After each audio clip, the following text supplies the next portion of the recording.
South India shopping mall the wedding మంత్ర సరికొత్త wedding collection south India shopping mall.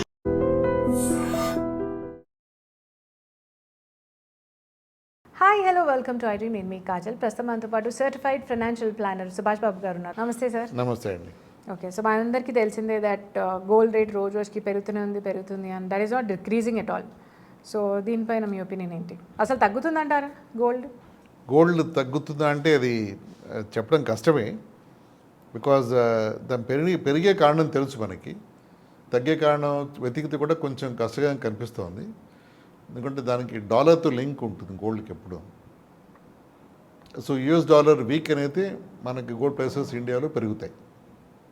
దానికి long chain ఉంది. దాని chain రియాక్షన్లో అల్టిమేట్గా ఎఫెక్ట్ ఏంటి, డాలర్ వీక్ అయితే ఇండియాలో గోల్డ్ ప్రైస్ పెరుగుతాయని మనం ఒక ఇన్ఫరెన్స్కి వచ్చేయచ్చు. సో ఇప్పుడు ఈ జియో పొలిటికల్గా యూఎస్లో ఇన్ఫ్లేషన్ ఎక్కువ అవడం, అక్కడ మార్కెట్స్ కూడా అంత ఫేవరబుల్గా బిహేవ్ చేయకపోవడం వల్ల యూఎస్ డాలర్ కొంచెం స్టైల్లో ఉంది, స్టైల్లో ఉంది. అంతేకాకుండా ట్రంప్ అండ్ ఎలాన్ మస్క్ కొంచెం సెపరేషన్ వల్ల కానీ, లేకపోతే వాళ్ళ ఫ్రెండ్షిప్ ఇది అవ్వడం కానీ వల్ల కానీ, అంటే ఫ్రెండ్షిప్ అంటే డాలర్ ఎఫెక్ట్ అయిపోతుంది కానీ, బట్ ఒక ఎకనామిక్ ఎన్వైరన్మెంట్ కొంచెం అక్కడ డిఫరెంట్గానే ఉంది అక్కడ.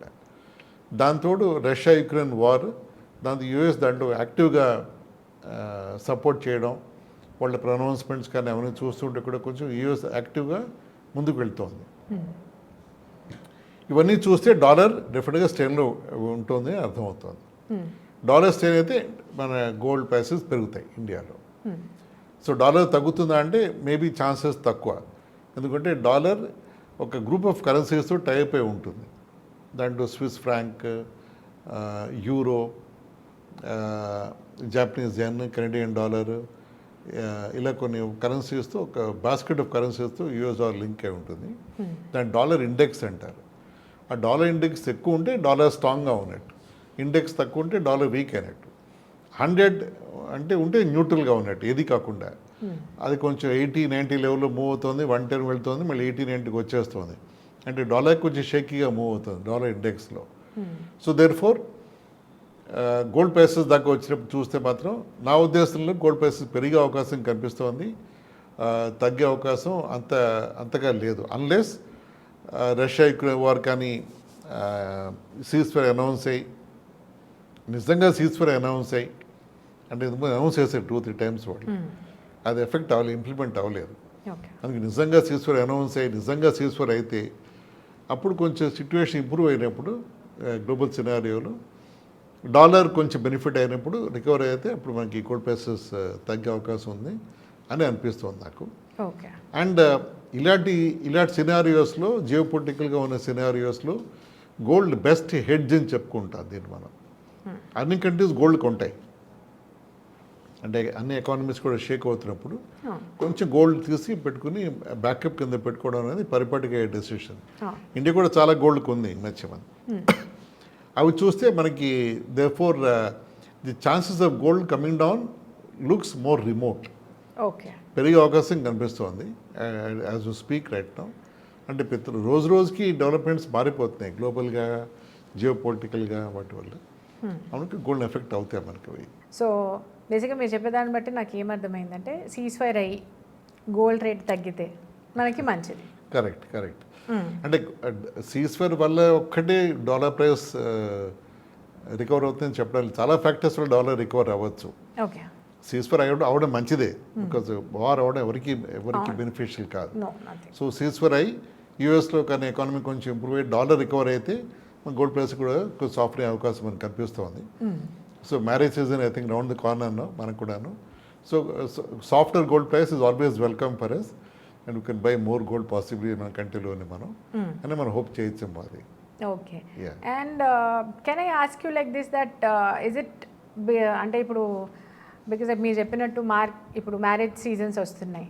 So will it hit the market like gold ప్రైస్లో కొంచెం వేరియేషన్ చూపిస్తుందా అది? బికాజ్ ఆఫ్ ఇప్పుడు పెళ్ళి అనగానే ఎవరైనా they'll go and purchase gold.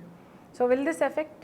అంటే పెళ్ళినప్పుడు గోల్డ్ ప్రైసెస్ ఎంతున్నా కొన్న మాత్రం జరుగుతుంది.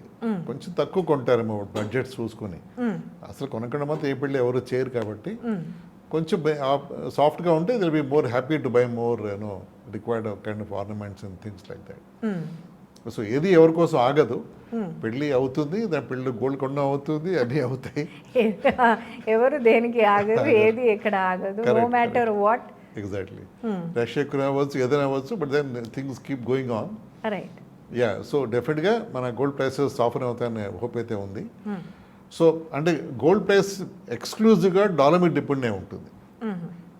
దాని మీద అది ఒక్క ఫ్యాక్టర్ మీద మనం ప్లే చేయొచ్చు మన నెరేటివ్ని మనం. ఓకే, సో సాఫ్ట్ అని అంటున్నారు. Is it like can we see drastic ఒక 10,000 అలా చూడొచ్చా, లేకపోతే ఏదో లిటిల్ ప్రైస్ డ్రాప్ అని చెప్తున్నారా మీరు? Because as a person in person I'm little curious to know that you know, ఇప్పుడు అమ్మాయిలకి ఎలాగో గోల్డ్ కొనాలి అని ఉంటుంది, లేకపోతే చాలామంది ఇన్వెస్ట్మెంట్ లాగా అలా చూస్తారు. సో హ్యూజ్ వేరియేషన్ చూస్తామా, లేకపోతే జస్ట్ లిటిల్ డ్రాప్? అది గెస్ట్ కష్టం అండి. ఇన్వెస్ట్మెంట్ కావాలంటే ఇప్పుడు right time to invest, prices పెరిగే అవకాశం కనిపిస్తుంది కాబట్టి. సో ఆర్నమెంట్స్ కింద గోల్డ్ కొనాలి అంటే ఐఎమ్ నాట్ టూ షూర్, ఇప్పుడు ఎంత తగ్గుతుంది చెప్పడం కష్టం, డిఫికల్ట్ ప్రిడిక్ట్. సో అందుకని మనం keep a fingers crossed and go with the flow. Okay, కానీ ఇన్వెస్ట్మెంట్కి this is a very good time అని చెప్తున్నారు. గుడ్ టైం అంటే గోల్డ్ ప్రైస్ పెరుగుతున్నాయి కాబట్టి asset is increasing its value okay over time. అందుకని always good to invest in growing asset. Okay, so ఇప్పుడు gold investment పరంగా చూస్తే మనం సరే ఫిజికల్ గోల్డ్ని మనం ఇన్వెస్ట్మెంట్ పరంగా మనం దాన్ని ఎప్పుడు ట్రీట్ చేయకూడదు. ఈటీఎఫ్స్ అంటాం, ఎక్స్చేంజ్ ట్రేడ్ ఫండ్స్ అని, దాంట్లో గోల్డ్ ఈటీఎఫ్ అది మనం చేయొచ్చు. అది పేపర్ గోల్డ్, వర్చువల్ గోల్డే అది. At the same time multi asset funds అని ఉంటాయి మ్యూచువల్ ఫండ్స్లో. అవి some part of the investment allocations towards gold also as a commodity. So అంటే గోల్డ్లో వచ్చే పెరిగితే వచ్చే బెనిఫిట్స్ ఆ ఫండ్లో కూడా మనకు కనిపిస్తాయి దాంట్లో కూడా మనకి. అంటే లాంగ్ షార్ట్ కాకపోయినా అట్లీస్ట్ క్లోజ్ రేంజ్లో మనకి బెనిఫిట్స్ చూడవచ్చు మన దాంట్లో.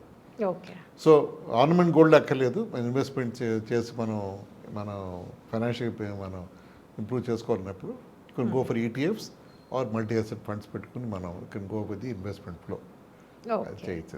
సో ఈటీఎఫ్కి వెళ్తే నాకు తెలిసి మీరు చెప్పిన ప్రకారం బెస్ట్ అనిపిస్తుంది. Because if you go for ornament మళ్ళీ అది తీసేసినప్పుడు నాకు తెలిసి మళ్ళీ వేస్టేజ్ అని తీసేస్తారు, లేకపోతే యూనో మేకింగ్ ఛార్జెస్ అది ఇది అని. వెన్ ఇట్ కమ్స్ టు మీరు చెప్పినట్టు చేస్తే I think that will be better option అనేది నాకు అనిపిస్తుంది. Correct, if I'm not wrong. Correct, your right. Okay, so చాలా చక్కటి ఇన్ఫర్మేషన్ ఇచ్చారు. Who want to plan like you know gold ఒకవేళ ప్లాన్ చేసుకోవాలి, గోల్డ్ తీసుకోవాలి అన్న ఎవరైతే ఒక యాసెట్ లాగా తీసుకోవాలనుకుంటున్నారో ఐ థింక్ మీరు చెప్పింది బెస్ట్ ప్లాన్ అని అనిపిస్తుంది. So thank you so much. Thank you అండి.